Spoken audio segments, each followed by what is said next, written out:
আসসালামু আলাইকুম রহমতুল্লাহি ওয়া বারাকাতুহু। বাংলাদেশের পরিবর্তিত পরিস্থিতিতে আপনারা সবাই জানেন যে বাংলাদেশ জামাত ইসলামী একটি আলোচিত এবং সমালোচিত নাম। শুধু বাংলাদেশেই না, উপমহাদেশেও এই নামটি আলোচিত এবং সমালোচিত। আলোচনার থেকে সমালোচনা অনেক বেশি।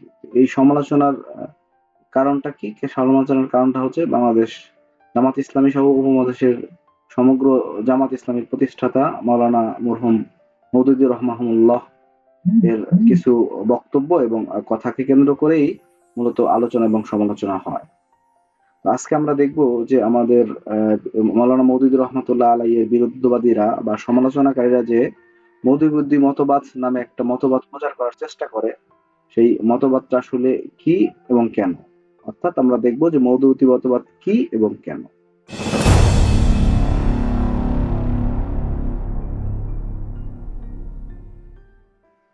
তো এইটা দেখার জন্য আমাদের অবশ্যই মাওলানা মওদুদী রহমাতুল্লাহ আলাইহির লেখনীতে যেতে হবে। তার বই এবং তার আলোচনাগুলো আমাদের সামনে তুলে আনতে হবে।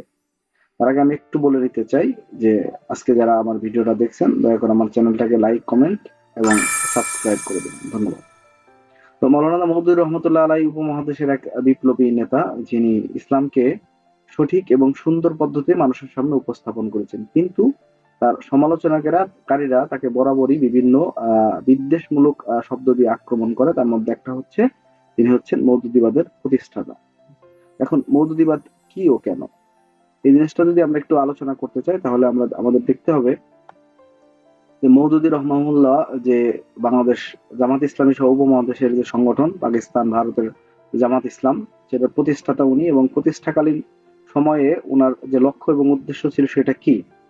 বাংলাদেশ জামাত ইসলামের গঠনতন্ত্রে জামাত ইসলামের লক্ষ্য এবং উদ্দেশ্য লেখা আছে যে আল্লাহ প্রদত্ত রাসূল সাল্লাল্লাহু আলাইহি ওয়াসাল্লামের প্রদর্শিত বিধান অনুযায়ী মানুষের সার্বিক জীবনের কল্যাণ সাধন করা হচ্ছে বাংলাদেশ জামাত ইসলামের লক্ষ্য। এটা হচ্ছে মওদুদী রহমতুল্লাহ আলাই মূল লক্ষ্য ছিল। এই লক্ষ্যের কথা উনি বিভিন্ন জায়গায় বিভিন্নভাবে বলে গেছেন।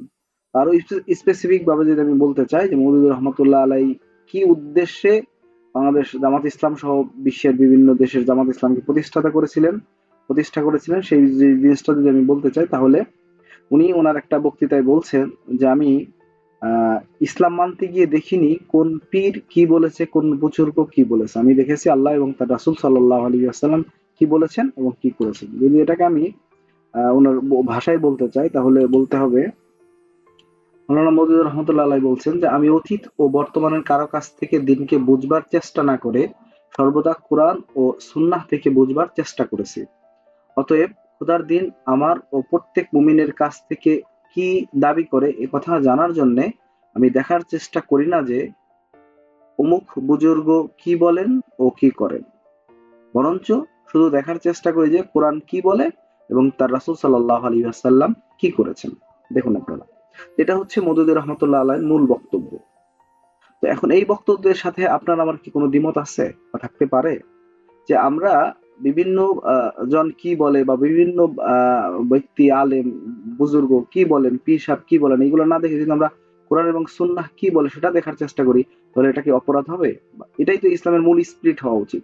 তো মওদুদী রহমতুল্লাহ এই কাজটাই করে গেছেন। ওনার লেখনী, ওনার তাফসির, ওনার হাদিস গ্রন্থ বা ওনার যা কিছুই ওনার লেখনীতে আছে সবকিছুর মধ্যে উনি এইটাকেই মূল ফ্যাক্ট রাখার চেষ্টা করছেন যে কোরআন এবং সুন্নাহ কি বলেছেন। তো এটা মানতে গিয়ে উনি অনেকের ব্রাক ভাজন হয়েছেন, অনেকের সমালোচনার পাত্র হয়েছেন। কারণ আমাদের যারা ইসলামকে নিজের পৈতৃক সম্পত্তি মনে করে তারা চায় না যে সাধারণ জনগণ কোরআন হাদিস থেকে ইসলামকে বুঝুক। তাহলে হয়তো তাদের আহ ওই যে পুরোহিতগিরি বা অন্যান্য ধর্মের যে পুরোহিত আছে আমাদের সমাজেও কিছু এরকম পুরোহিত আছে যারা মনে করে যে ইসলাম তাদের পৈতৃক সম্পত্তি, তাই তারাই শুধু বুঝবে আর বাকিরা এটা বুঝবে না। তো এই জন্য মওদুদী রহমতুল্লাহ আলাইহির বিরোধিতা করে যে কারণ উনি মানুষকে কোরআন এবং সুন্নাহ পড়ার জন্য উদ্বুদ্ধ করছেন এবং সেইখান থেকে ইসলামকে বোঝার জন্য বলছেন। তো এই মওদুদী রহমতুল্লাহ আলাইহি কে ছিলেন? আমরা যদি একটু বোঝার চেষ্টা করি যে আমরা ওনার একটু আহ, জীবনী থেকে পড়ার চেষ্টা করি যে উনি কে ছিলেন।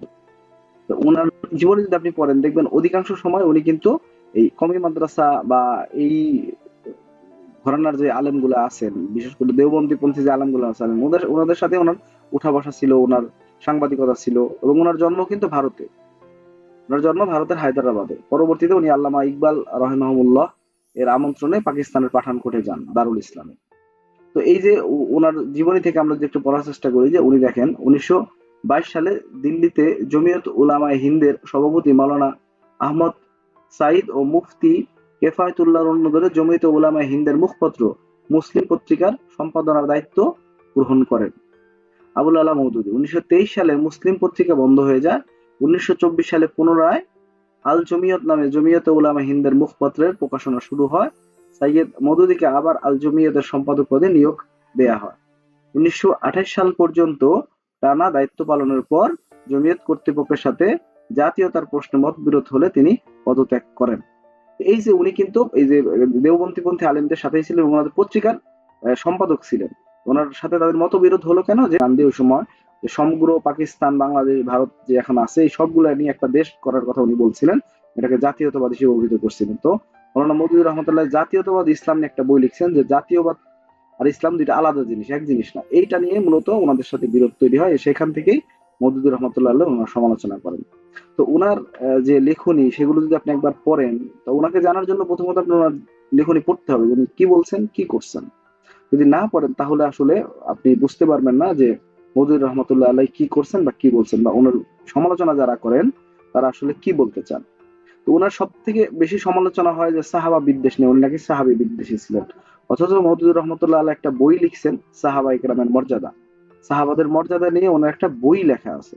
তো ওখানে সাহাবীদেরকে কি মর্যাদা আমাদের ভূষিত করা উচিত, সেইখানে উনি নিজের বক্তব্য থেকে বলছেন। আমি যদি একটু পড়ে শোনাই উনি কি বলছেন। উনি বলছেন যে ওই বইয়ের 21 নম্বর পৃষ্ঠা উনি বলছেন, যে ব্যক্তি সাহাবায়ে কেরামকে মন্দ বলে, আমার মতে সে শুধু ফাসেকি নয়, বরং তার ঈমান নিয়েই সংশয় আছে। মানে সে ঈমানদার কিনা এটা নিয়েই মওদুদী রহমতুল্লাহ সংশয় প্রকাশ করেছেন, সাহাবায়ে কেরামের যারা সমালোচনা করে বা মন্দ বলে। তো ওনাকে যারা এই সাহাবার সমালোচনা টেক দেন, তারা এই কথাটা কি কখনো করছেন যে উনি কি বলছেন?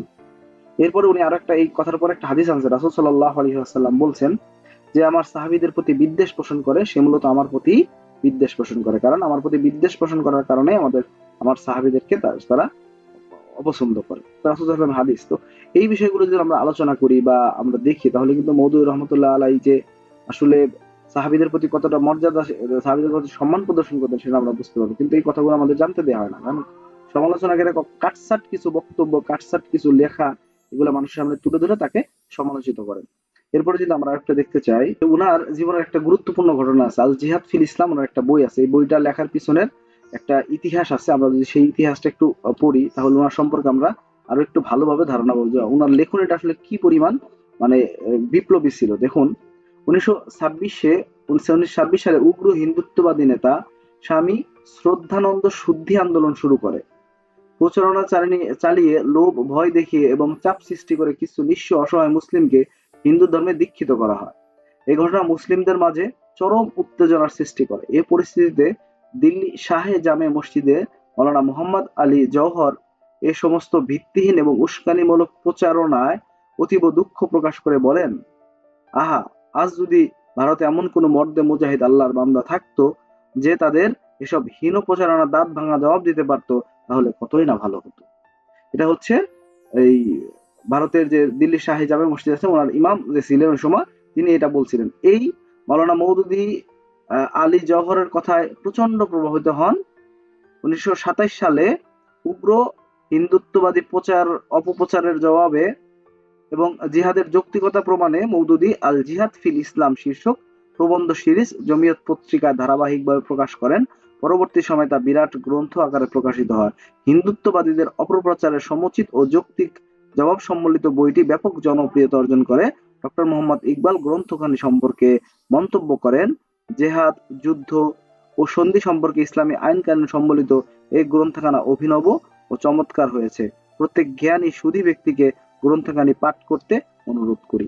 দেখুন আপনি যে ওনার যে লেখনী ছিল সেটা ইসলামের জন্য কত বড় ভূমিকা রাখছে। তো এই সব সত্ত্বেও যারা সমালোচনা করেন আসলে তাদের জন্য আসলে আমরা বলতে পারি যে আপনারা এই দয়া করে মৌলানা মওদুদী রহমতুল্লাহ আলাইহির জীবনীটা পড়ুন বা তার যে লিখনী আছে সেগুলো পড়ুন, তাহলে আপনারা তার সম্পর্কে বিস্তারিত জানতে পারবেন। অযথা অন্যায় সমালোচনা না করে যৌক্তিক সমালোচনা, তার ভুল, সে মানুষ, তার ভুল হতে পারে, কিন্তু তাই বলে আপনি তার নামে মিথ্যা অপবাদ দিবেন, এটা তো মানা যায় না। আপনি দেখবেন এই যে এখন ওয়াজের মৌসুম, মাঝে মধ্যেই বিশেষ করে সিলেটের মধ্যে আছে যে মাঝে মধ্যেই মওদুদী স্বরূপ উদ্ঘাটন নামে একটা মাহফিল ওরা করে, অথচ এখানে মিথ্যা তথ্যের এবং গীবতের কাণ্ড কারখানা চলে। শুধু মিথ্যা তথ্য ছাড়া এদের পক্ষে সত্য কোনো তথ্য দেওয়া সম্ভব হয় না। কারণ মওদুদী রহমতুল্লাহ আলাইহি এমন কোনো কাজ করে যান নাই যে যার দ্বারা উনি সমালোচিত হতে পারেন। সর্বদাই উনি ইসলামের জন্য ভূমিকা রেখে গেছেন, ইসলামের প্রচার প্রসারে এবং ইসলামকে এই বিপ্লবী একটা ইসলামী বিপ্লবকে সমাজের সর্বস্তরে ছড়িয়ে দেওয়ার জন্য উনি জামাত ইসলামী প্রতিষ্ঠা করেন। এবং আজকে আমরা সেটা দেখতে পাচ্ছি যে বাংলাদেশ জামাত ইসলামী মানুষের আনাচে কানাচে দাঁড়ে দাঁড়ে গিয়ে কাজ করে যাচ্ছে বাংলাদেশকে একটি সুন্দর রাষ্ট্র হিসেবে গড়ে তোলার জন্য, সহযোগিতামূলক একটা কল্যাণমূলক রাষ্ট্র হিসেবে গড়ে তোলার জন্য তারা চেষ্টা করে যাচ্ছে। তো মৌলানা মওদুদী রহমতুল্লাহ আলাই শুধু আমাদের দেশের জন্য না, উপমহাদেশের জন্য আল্লাহর পক্ষ থেকে রহমত ছিলেন। তার লেখনী আমাদের পড়া উচিত, তাকে জানার জন্য হলেও পড়া উচিত, অথবা তার সমালোচনা করার জন্য হলে আপনি তার লেখনী পড়েন। একবার যদি পড়েন আমি নিশ্চিত আপনি তার লেখনী প্রেমে পড়ে যাবেন, এবং ইসলাম যে একটা বিপ্লবী ধর্ম এবং ইসলাম যে সব সময়ের জন্য উপযোগী একটা ধর্ম সেটা আপনি বুঝতে পারবেন। ধন্যবাদ সবাইকে। আসসালামু আলাইকুম রহমতুল্লাহি ওয়া বারাকাতুহু।